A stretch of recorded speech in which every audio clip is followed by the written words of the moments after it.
So, according to Dr. Chapman, the anterior points were to be found were to use as diagnostic indicators. The posterior points were points that were treated. Entonces, según Chapman, los puntos anteriores se ocupan como indicadores de diagnóstico y los posteriores para tratar la condición diagnosticada. The reflexes are a palpatory event. You're supposed to be palpating something the size of a pea under the skin. I'm not aware of any other diagnostic means. You're not finding Lo- it on X-rays. You're not finding it with EMGs or anything like that. los reflejos de Chapman son un hallazgo netamente palpatorio. Esto significa que no ha sido verificado por ningún otro método de diagnóstico. Esto quiere decir que no aparece en radiografía, no, con un electromiógrafo tampoco se puede verificar, entonces algo netamente palpatorio. Historically, one treatment that was referenced, we learned it as a Rex maneuver. I cannot find who that is named after, but the Rex maneuver was to put pressure on the points, and really you're making myofascial stretch around the points until the point goes away. And then there's also general multi-point types of treatments. En la universidad me lo enseñaron como la maniobra de Rex, que en este momento no recuerdo por qué se llama maniobra de Rex, pero consiste en realizar una presión leve en este punto, en este reflejo de Chapman, y generar presión en dirección circular hasta que se siente un cambio en la textura, o sea, un cambio palpable en los puntos anteriores o posteriores. Y en un tratamiento general consiste en tratar todos los puntos posteriores. Y finalmente, a few palabras from your muy guapo enseñador. This is just my feeling on things. When I've been asked the question everyone never likes to answer, if you ask an osteopath, what is osteopathy? They don't like this question because they don't know how to answer it. It requires too many words. Cuando uno le pregunta a un osteópata qué es la osteopatía, a ninguno le gusta contestarla, porque es una descripción que necesita muchas palabras. This is how I see it. Osteopathy, it's a set of ideals or ideas bounded by philosophy and grounded in anatomy and physiology. It is definitely not a set of techniques. De esta forma veo yo la osteopatía. Lo veo como un grupo de ideales unidos por filosofía y sostenidos bajo conceptos anatómicos y fisiológicos. I certainly, Definitivamente es un grupo de técnicas. I certainly understand. The students always ask the question, "What do you do for this condition? What do you do for that condition?" I asked the same questions when I was a student. Eh, can you repeat that? It's cut off. Sure. When I was a student, I asked the same questions that many of you would ask me. Dr. Sanet, what do you do? I have a patient has this problem. Uh, Patient has a headache. What do I do? Patient has a L5 disc. What do I do? What do I do? Yo cuando era alumno también tenía las mismas preguntas que ustedes me hacen normalmente y tenía las mismas dudas cuando era alumno. And many of you get tired of hearing me say the same thing. Yes, I can give you some ideas, but one idea I'll always tell you. It, Muchos de ustedes se pueden aburrir de que les diga siempre o que les dé siempre la misma respuesta. one thing I'm always going to tell you is find a key lesion, do some local techniques, but find key lesions in the body and treat it. Lo que siempre les voy a decir es encontrar lesión clave y tratarla. Unfor- Unfortunately, a lot of osteopathy is taught as a set of techniques. Do this protocol, do that protocol, do another protocol. Lamentablemente, en muchas escuelas osteopáticas se enseña la osteopatía como un grupo de técnicas, como un protocolo para cierto problema. Hagan esto para esto o esto para esto. Protocols are fine. I don't have a conflict with the idea of doing protocols in the beginning. Mm, Los protocolos están bien en un comienzo. If you don't know where to start, okay, we give you a map. Start here. Y no saben dónde comenzar, le entregamos un mapeo al alumno para que sepa dónde comenzar. But where I want you to be is I want you to be an artist. I want you to be able to Entonces, listen to the body. The body will tell you where to work. pero quiero que sean un artista y que palpen el cuerpo y que sepan dónde tienen que trabajar a través de la palpación. So when I get asked, Dr. Sanet, what do I do with this patient with L5 herniated disc? I don't know because I'm not there palpating the patient. If I were palpating the patient, I might feel something very different than what the protocols tell me. Entonces, cuando los alumnos me preguntan qué hago con un paciente que tiene una hernia del E4 y L5, no podría decirle qué es lo que voy a hacer porque no estoy palpando al paciente en ese momento. Okay, that concludes my lecture here, and I will take a few minutes. I'd like to hear if some of the other panelists have something they want to share or any questions that people might like to ask. Now would be the time.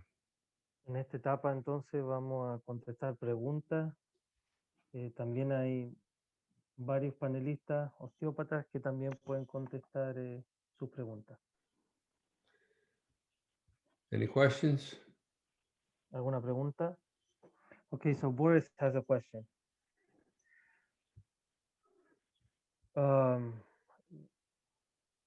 When would you use this type of technique on what usual patient and what part of the treatment?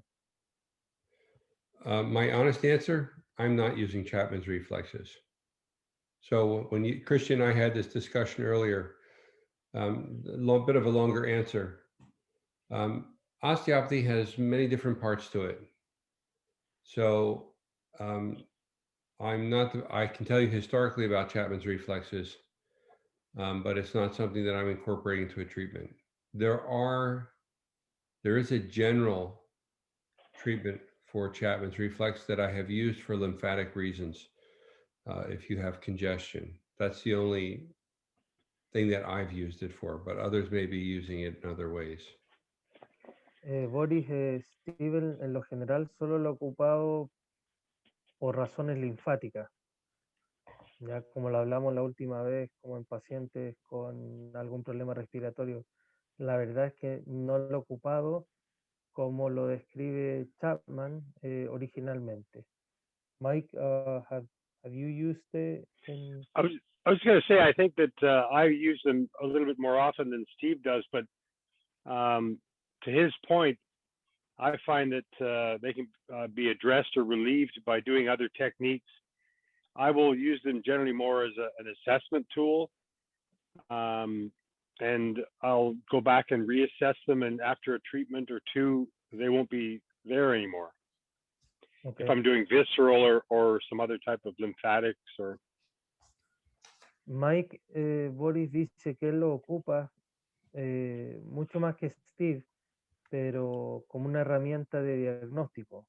Y por ejemplo, cuando un paciente tiene un problema visceral, verifica que estén los puntos y después de un par de sesiones evalúa nuevamente estos puntos y ya no están ahí. Entonces él lo ocupa más como una herramienta de diagnóstico.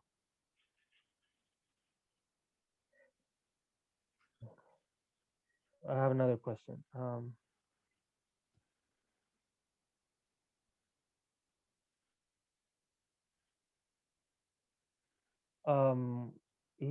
Boris has another question, which you mentioned in the lecture, but it's not related to Chapman. Okay. Sure. He says, how would you connect osteopathy with the spiritual side of a person? Since you have been talking about osteopathy and as a unit, and mind and spirit, Can I take that one, Steve? No. What? Go ahead, Mike. Yeah, go ahead, Mike. In my opinion, and after practicing osteopathy for 20 years, I don't think that spirituality can be removed from the true healing, which is body, mind, spirit. They're inseparable. And I personally, if I can go on a little rant here. Give him time to translate in your piece. Okay, yes. Okay. Go ahead, Mike. So you can't extract spirituality from healing, in my view. And a lot of the work that I've been doing over the last 5 years centers around spiritual awakenings. Entonces, lo que dice Mike es que uno no le puede quitar la parte espiritual a la persona, que es parte de la sanación interna del cuerpo. Que también muchos osteópatas lo ocupan como despertar la parte espiritual del paciente para gatillar este proceso de sanación. Mike? And so for me, if you're going to try and work with spirituality in healing, that illustrates clearly how individual every treatment is to the person on the table. Entonces, si es que vamos a hablar del tratamiento osteopático y la espiritualidad de la persona, entonces tenemos que tener muy claro que cada paciente es único, por lo tanto, cada tratamiento va a ser distinto. And so, at the hospital I work at, I see every person from every religious denomination: Hindu, Sikh, Jew, Christian, Muslim, Sufi, Taoist, Buddhist. I see them all. Entonces, en el hospital donde trabajo yo, atiendo pacientes que son de todas las religiones, de todas. And the real trick that I'm trying to learn, the skill I'm trying to learn, is how to help these people awaken their own spiritualness on their own terms. So I need to speak in a vocabulary that can encompass all of those commonalities in spirituality, and hopefully invoke or inspirit some healing from within that person through spirit. Mike dice que conectando toda esta gente de distintas religiones, él ocupa la espiritualidad o ocupa la osteopatía para despertar un poco la parte espiritual de cada persona y gatillar este proceso de sanación. Thanks, Mike. You're welcome. I can add something to that if you can just tell me what the question was again. Okay, hold on, Steve. How would you connect osteopathy with the spiritual part of the person? Okay. Since you were talking about Got it. body as unit. Got it. So when I graduated medical school, it was very popular. Every doctor was saying, we do holistic medicine.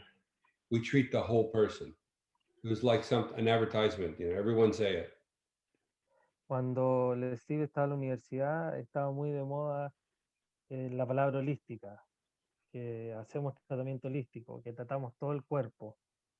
But there was not como si fuera publicidad. But there was not a damn bit of difference in the way anyone was practicing. Pero cuando él se puso a ver cómo atendían a los pacientes, se dio cuenta que en verdad no había mucha diferencia del que decía que él lo estaba haciendo de forma holística al que no. So this idea of let's just take mind body first, not spirit, just mind body.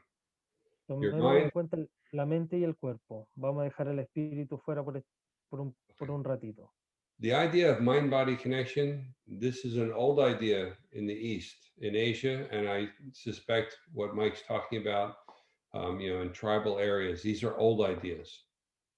Estas ideas de mente y cuerpo son ideas antiguas de de países antiguos como China, India o de tribus, que hablaban mucho de esta conexión de mente y cuerpo. Pero in modern medicine, it's a brand new idea. They just discovered this.